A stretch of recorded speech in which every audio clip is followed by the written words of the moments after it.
When an Arizona teen dials 911 to report his mother's abduction, a disturbing tale unfolds, revealing family secrets, unraveling lives, and leaving the small town in shock.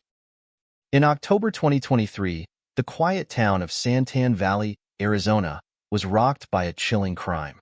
Mary Collier, a 38-year-old single mother, was a well-loved figure in her community, known for her kindness and dedication to raising her son alone.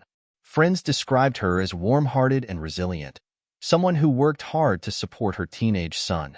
But behind closed doors, tensions brewed within their family, a private struggle that would ultimately turn tragic. The story began when Collier's teenage son, a high school senior, made a frantic 911 call early one morning, claiming that his mother had been abducted. As he spoke to dispatchers, he sounded terrified, struggling to give details. He claimed he had seen someone take her, and his voice quivered as he described a supposed struggle. However, he could not describe the suspect's appearance or provide any concrete information about the abduction. The call sent shockwaves through the local police department, sparking an urgent search for Mary.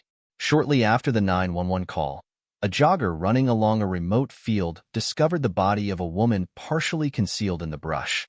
Came up on the little dirt piles right here. Even when I saw her, I was like, no, like this is like a Halloween prop or prank or something like that. There's no way that like this isn't happening. Saw a knife, broken pieces, blood on it, and then that's when it instantly clicked. Like, this is a crime scene. Please subscribe to our channel and make comments about what you think of our videos. Authorities arrived at the scene to find Mary Collier, her body showing signs of trauma. The discovery sent her family and friends reeling, unable to process how this beloved mother could have ended up abandoned in a field. The way that deputies were able to link the two calls together was from her driver's license photo. Because at the time when the second call came in, the kidnapping call, we still had not yet identified the deceased. But when they arrived on scene and were talking to the suspect, that's when the driver's license photo that's when the deputies recognized that these two cases are interlocked. Our evidence so far looks like they walked out together. That we don't have any evidence to show that there was an actual kidnapping. It indicates that they walked out together, both of consent, and then once out there, she was attacked and then just left in the desert.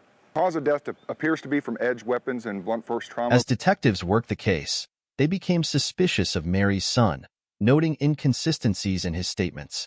Although he maintained his initial story of witnessing his mother's abduction, his account changed with each retelling. Detectives observed that he grew increasingly agitated, avoiding eye contact and shifting nervously during questioning. In a tense interrogation, detectives pressed him on his story, and the walls around his alibi began to crumble.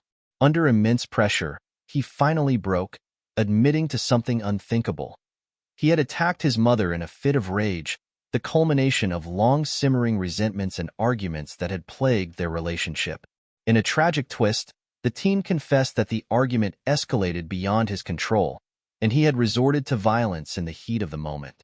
Once he realized the gravity of his actions, he panicked. In a desperate attempt to cover up the crime, he carried his mother's body to a remote field, hoping to hide it from view. Then, he crafted the elaborate story of her abduction, making the harrowing 911 call to divert suspicion away from himself. He had hoped that by playing the role of the frightened son, authorities would believe his version of events.